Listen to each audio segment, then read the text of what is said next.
दोस्तों यूं तो मौलवियों के बारे में कहा जाता है कि मौलवी मुगल सल्तनत काल से अस्तित्व में आए थे, लेकिन ये बात बिल्कुल गलत है। मौलवियों का अस्तित्व सबसे पहले तुर्की की ओटोमन एम्पायर में देखने को मिलता है, जिन्हें उस समय कादिस कहा जाता था।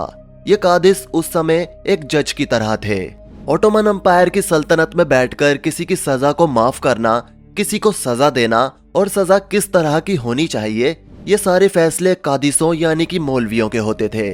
कहते हैं कि इस्लाम धर्म में शुरुआत की करीब 2 शताब्दियां ऐसी थी जिसमें मौलवियों ने कभी गलत फैसला नहीं लिया, और एक तरीके से उस समय मुस्लिमों में मौलवियों को अल्लाह का ही एक दूत माना जाता था। कभी कभी तो मौलवी राजा और मंत्री के मन के खिलाफ फैसले लेते थे, लेकिन राजा, मंत्री और वजीरों को ये फैसले इसलिए मानने पड़ते थे क्योंकि मौलवी सबसे ऊपर थे। इनके बारे में चर्चित कहावत ये थी कि मौलवी अल्लाह के भेजे हुए बंदे हैं, इसलिए उनके फैसले कभी गलत नहीं हो सकते। मौलवियों ने मुस्लिम समाज के लिए कई सारे ऐसे काम किए हैं जिन्हें कभी भूला नहीं जा सकता है।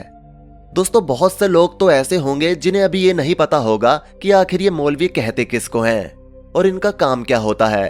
तो आपको बता दें कि मौलवी को मुस्लिम समाज में सर्वोपरि माना जाता है।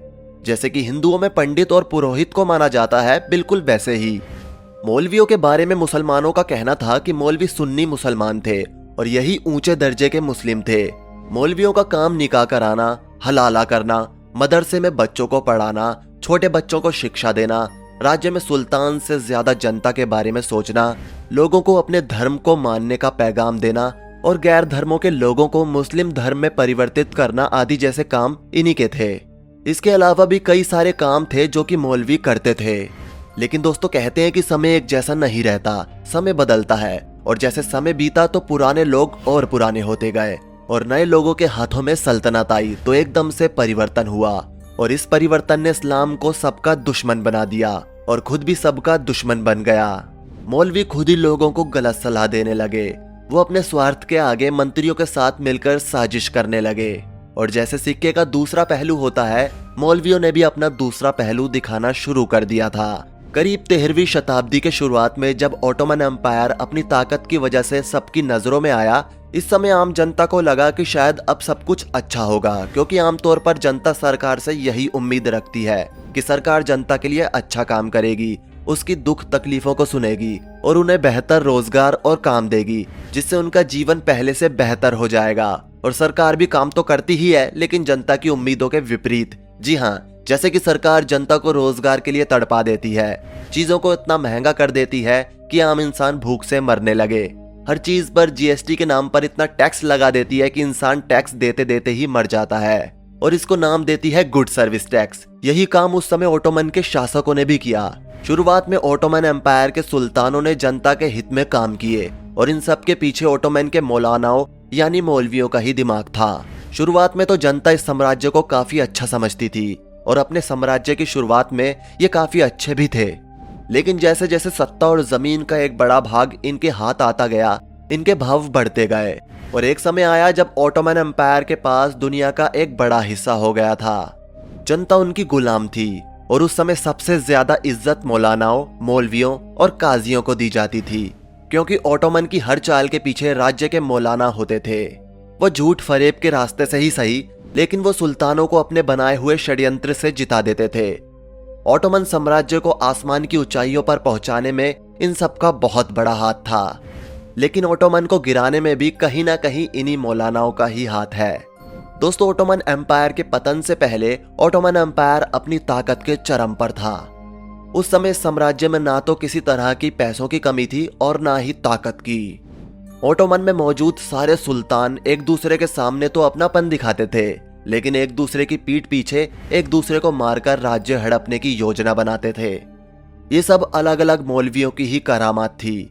यूं तो मौलवियों को अपने राज्य में सारे अधिकार प्राप्त थे, लेकिन एक सुल्तान जिस तरह से जीवन जीता था, वो अधिकार सिर्फ सुल्तान को ही प्राप्त थे, और एक मौलवी ही था जो रानी के कक्ष में भी जा सकता था और हरम में भी। लेकिन बढ़ती दौलत के साथ सुल्तानों की बढ़ती अय्याशियों को देख मौलवियों के मन में कुछ समय बाद द्वेष की भावना उठने लगी। उन्हें लगता था कि हर काम उनसे पूछकर होना चाहिए। इसलिए एक बार मध्य में एक रात करीब 1000 मौलवियों की बैठक हुई। ये बैठक अभी तक की सबसे बड़ी बैठक थी।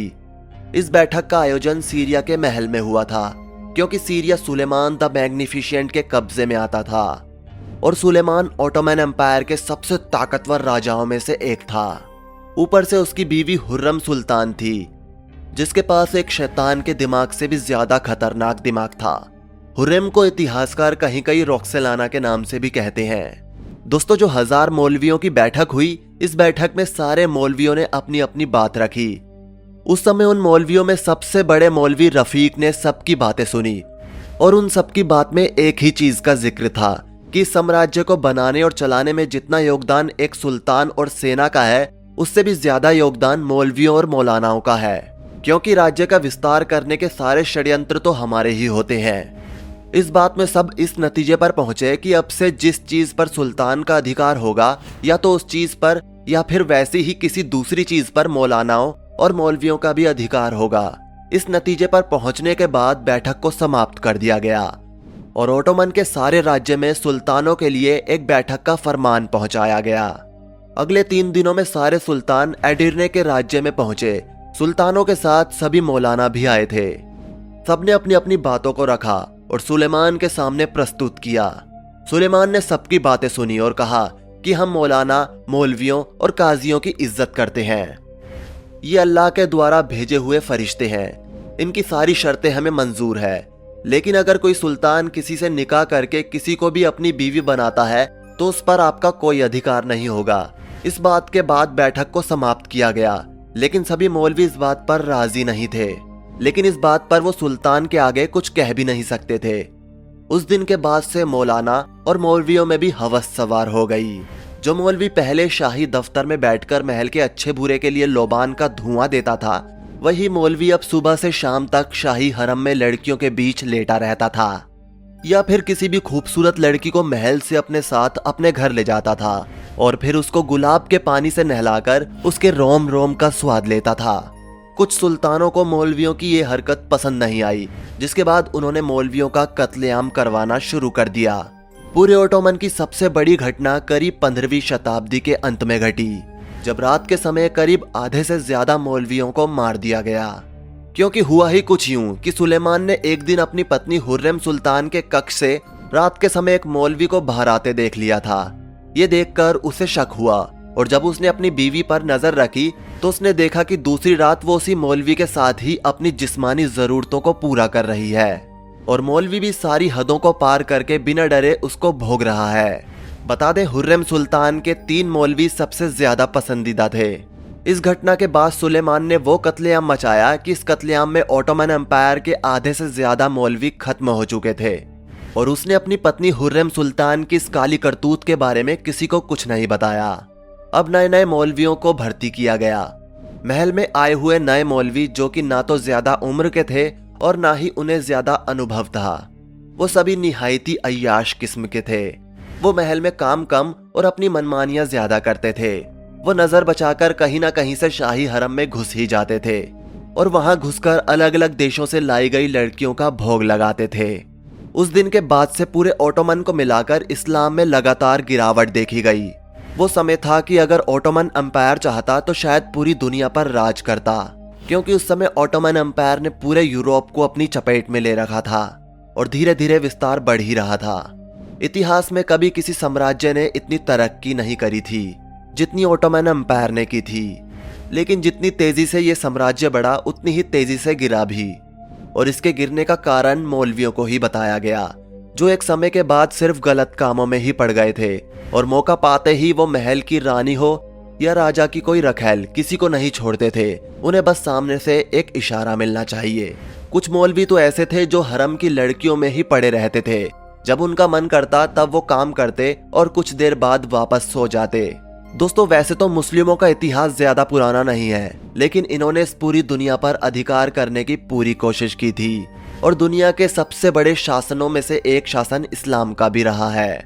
ओटोमन एम्पायर ने भी करीब 600 साल राज्य किया, चाहे बात तुर्क की हो, बुल्गारिया की हो या फिर सीरिया की। इन सब जगह इन मुस्लिमों ने अपने कदम जमा रखे थे और इन सब का आधे से ज्यादा श्रेय इन मौलानाओं और कादिसों को ही जाता है, क्योंकि ओटोमन के बड़े बड़े मौलाना, जो कि काफी दिमाग वाले थे, उनके युद्ध षड्यंत्र कभी भी असफल नहीं होते थे। लेकिन उनकी काली करतूतों की वजह से ओटोमन एम्पायर का पतन हो गया। ओटोमन के बाद भारत में भी एक ऐसा साम्राज्य आया जिसने भारत को तोड़ने की पूरी कोशिश की, लेकिन उनकी आपसी लड़ाइयों और अय्याशियों के चलते वो भारत में ज्यादा दिन टिक नहीं पाए और ना ही साम्राज्य को आगे बढ़ा पाए। असल में दोस्तों हम मुगलों की बात कर रहे हैं। शुरुआत में तो मुगल काल के मौलानाओं ने मुगलों का बहुत साथ दिया, लेकिन दिल्ली में सरकार बनने के बाद इन्हीं मौलानाओं के सिर पर अय्याशी का भूत सवार हो गया, जिसके बाद उन्होंने अपने ही सुल्तानों की रानियों और बेटियों के साथ हवस का नंगा नाच किया। हालांकि मुस्लिम इतिहासकार कभी भी इस तरह की बातों को महल की दीवारों से बाहर नहीं आने देते थे। हरम से लड़कियों को गायब कर देना और उसे अपने साथ रातों रात बाहर ले जाना और उसके साथ अय्याशियां करना और मन भरने के बाद उसे मार देना, ये उनकी फितरत बन चुकी थी और मौलानाओं ने बहुत बार ऐसा किया। लेकिन अकबर को जब ये बात पता चली तो उसने भी वही किया जो सुलेमान ने किया था, और मौलानाओं का कत्लेआम होने के बाद मुगल एम्पायर ताश के पत्तों की तरह ढह गया, क्योंकि मुगल एम्पायर मुगल सुल्तानों की वजह से नहीं बल्कि मौलवियों और कादिसों की वजह से चलता था। लेकिन दोस्तों अगर इतिहास में ऐसा नहीं होता तो शायद आज भारत भी किसी इस्लामिक एम्पायर का ही गुलाम होता। लेकिन दोस्तों आपको एक बात और बता दें कि मुस्लिम शासक भारत आ तो गए थे, लेकिन भारत की राजनीति और संस्कृति को समझना उनके बस के बाहर था, और इसलिए शायद उस समय के मौलवियों ने इस चीज को समझा और उस हिसाब से आगे के काम किए, और खुद तो डूबे ही, साथ ही में इतिहास की दो सबसे बड़ी एम्पायर ओटोमन और मुगल एम्पायर को भी डुबोकर राख कर दिया। खैर आप नीचे कमेंट करके बताइए कि इसके बारे में आपकी क्या राय है। जाने से पहले वीडियो को लाइक शेयर जरूर करें, और ऐसी ही और वीडियोस के लिए इस चैनल को सब्सक्राइब कर बेल नोटिफिकेशन को भी जरूर ऑन कर लें। धन्यवाद।